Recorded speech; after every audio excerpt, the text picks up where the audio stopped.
If you clicked on this lesson, that means two things. One, you want to improve your English, and two, you are wondering about American politics. So, in this English lesson, we are going to do both. If you are studying for the IELTS or TOEFL exams, this will definitely help. Over the past couple weeks, I have made English lessons about President Trump or former President Trump, President Biden, and now that Kamala Harris is entering the presidential race, we should do an English lesson about her.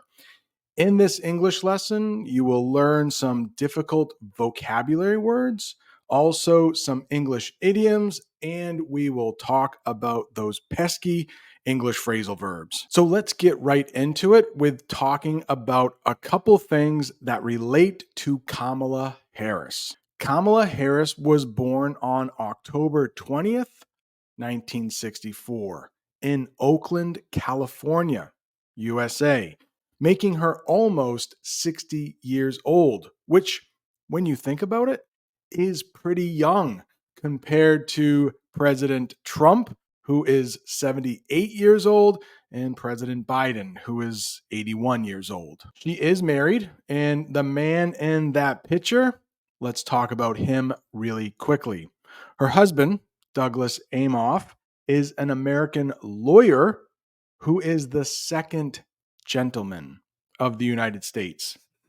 Let's talk about that term. Second gentleman, because Kamala Harris is the current vice president. If she gets elected, his title will change to first gentleman. Right now, Joe Biden's wife, Jill Biden, or Dr. Jill Biden, her title is first lady. Aw, look at cute little Kamala Harris. Kamala Harris was a U.S. Senator for California from 2017 to 2021. She was the second Black woman ever to be a senator. And just in case you don't know where the state of California is located, it's right there in red. It's on the West Coast. She is from Oakland, but right across the river is a city called San Francisco, a city maybe you have heard of. The first term I would like to teach you in this lesson is nominee. And for each term, I will have a simple definition and an example sentence. I always forget to say this, but in the description is a list of all of the terms we talked about in this English lesson. Let's look at nominee. It's a person chosen to run for a political office. Here is the sentence. Kamala Harris is not the Democratic nominee for president in 2024. She might be soon, but as of the time of this recording, she still needs a few more votes. But that could happen at the Democratic National Convention. Let's talk about this for a second. You might also hear it called the DNC for short. That is an acronym for Democratic National Convention. Quite a mouthful. Well, what is it? It's a large meeting held by the Democratic Party every 4 years to choose their presidential nominee. Our other major political party, the Republicans, held their convention last week in the city of Milwaukee. In a few weeks, the Democrats will do the same thing in the city of Chicago. All of the powerful Democrats will get together and choose a nominee to run for president. I don't see how it isn't Kamala Harris. It looks like Kamala Harris will be facing Donald Trump in the general election for president. Here is a sentence for you. Kamala Harris could be officially chosen as the Democratic nominee at the DNC next month in Chicago. I've been watching the news quite a bit, and I hear this term a lot. Veep stakes. What does that mean? Veep stakes is when people guess who will be chosen as the next vice president during an election. So when Kamala Harris becomes the nominee, he is going to need a running mate. We will talk about running mate in just a second. When President Biden was running for president, his running mate was Kamala Harris. Now that he has dropped out, Kamala Harris needs to pick a vice president. I'm going to say a big term here, vice presidential nominee. Not easy to say. She is probably going to choose either a senator or a governor. Now, a governor is the leader of a U.S. state. Here's a sentence using Veep stakes. Everyone was excited about the Veep stakes, wondering who would be the new vice president. And remember, it's technically vice presidential nominee because they haven't been elected yet. Inauguration. Depending on who gets elected president, either Kamala Harris or Donald Trump, there will be an inauguration. What is it? It's an official ceremony to start a new president's term. If Kamala Harris wins, her inauguration will be in January. That is the crazy thing about presidential elections. We elect our presidents in November, and it's not until the following January when presidents actually take power. And in the picture, this is Kamala Harris when she was being sworn in for vice president. When someone is sworn in, they raise their right hand. They probably put their left hand on a Bible or another holy book, and then they have to promise to be true to the United States. Okay, we are going to get into more idioms a little later in the lesson, but I wanted to talk about this idiom right now, lame duck. When President Biden said he is no longer going to run for president, he became a lame duck president. What does that mean? The leader who is still in power, but will soon leave because they are not running again or have lost an election. In 2020, Donald Trump was a lame duck president from November to January because Joe Biden said he is not running.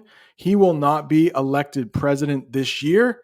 So for the rest of his term, he is a lame duck president. Here's a sentence using lame duck. After Biden chose to drop out, he became a lame duck and had less power to make changes. It doesn't always happen, but often when a president is leaving office, they aren't as powerful. They can't get as much legislation done. Legislation, it's a fancy way to say have laws made, to get laws passed. Okay, I've mentioned running mate before. Hopefully this is an easy one. What's a running mate? A candidate for vice president chosen by the presidential candidate. Kamala Harris chose a popular senator as her running mate. That sentence isn't true. At least while I am recording this, she has not picked a running mate yet. Now would be a really good time to remind you to like this English lesson if it's helping you learn English. And also, if you haven't subscribed to the channel, please subscribe so you never miss another English lesson. Oh boy. English idioms. These things don't make any sense. The only way you will know what they mean is if you study them. So let's study them together. In the running. Now, in the picture, you can see a person running. You probably know that verb, but when it comes to idioms, run probably doesn't mean anything like the run you already know. So let's take a look. In the running means having a chance to win. And we will use that verb for political office, like he is running for president.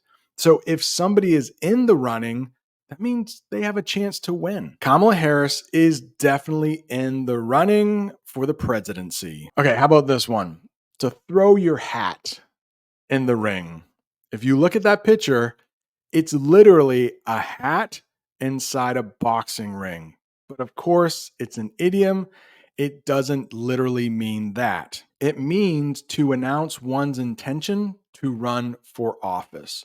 So this past weekend, Kamala Harris threw her hat into the ring and said, "Hey, I'm running for president." Here's a sentence. Kamala Harris decided to throw her hat into the ring for president. Dark horse. You will hear this a lot when it comes to politics. And what is a dark horse, or what is a dark horse candidate? A candidate who is not well known but could win. Here's a sentence. Kamala Harris was not a dark horse. She was always a strong candidate. A lot of people knew her. Dark horses are not really well known. If I had to pick a dark horse for the 2024 presidential election, I would say this guy. His name is Robert Kennedy Jr. He's not a Democrat. He's not a Republican. He's an independent. Love this one. Hit the ground running. Hit the ground running. That means to start working hard immediately. After becoming the nominee, Kamala Harris hit the ground running with her campaign. And I have talked about campaign earlier in another English lesson. I will leave a link to that English lesson in the description below. Here is another idiom that we use with politics, and some of these we use in everyday life too. So, out of the blue. What does that mean? It means something that happened unexpectedly, something you didn't know was going to happen. It was a surprise. Kamala Harris's announcement to run for president did not come out of the blue. You know what kind of came out of the blue is when President Biden said, "I'm not going to run for president anymore." He is actually going to address the nation tonight and explain why he doesn't want to run for president anymore. We've had one other president who was their party's nominee drop out of the race, and that president was named Lyndon Johnson. It happened in 1968. I shall not seek, and I will not accept the nomination of my party for another term as your president. Okay. Here are a couple pesky English verbs. I call them pesky because they are so hard. Carry out. You might know what the verb carry means. It means to lug things, hold things in your hands and move them from one place to another. But carry out, it's so different. It means to do or complete a task. Her team worked hard to carry out all campaign activities smoothly. And one of those campaign activities might be going door to door, knocking on the door and saying, "Hey, would you mind voting for Kamala Harris? She is a really good candidate." What about count on? You might know the verb count, like 1, 2, 3, but the English phrasal verb count on doesn't really have anything to do with counting numbers. It means to rely on someone or something, like you can trust them to get the job done. Kamala Harris can count on her supporters to vote for her. Hey, and you can count on me to deliver the best English lessons I can. Hey, if you have made it this far in the English lesson, you really want to learn English. Congratulations. Pull off. Another English phrasal verb. That means to succeed in doing something difficult. It was hard, you worked hard, and you did it. So maybe already you have been able to pull off having an English conversation with a native English speaker.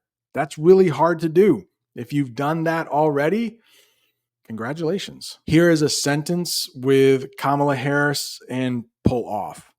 It was difficult, but Kamala Harris pulled off a great debate performance. And this hasn't happened yet, but there will be a time when Kamala Harris debates Donald Trump. That should be very interesting to watch. This next one, get.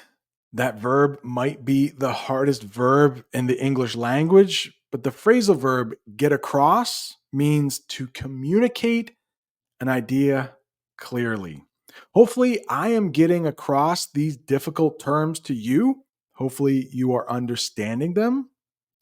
Here's a sentence using get across. And of course, get is an irregular verb. In the past tense, it becomes got. Kamala Harris got her message across effectively at the Democratic National Convention. That is a mouthful. That is not easy to say. It's a very advanced English sentence. Let me say it one more time. Kamala Harris got her message across effectively at the Democratic National Convention. That's it. Thank you for staying until the end. You might want to learn some more English. So right down there is a whole playlist about English and politics. Thanks so much for watching. See you next time.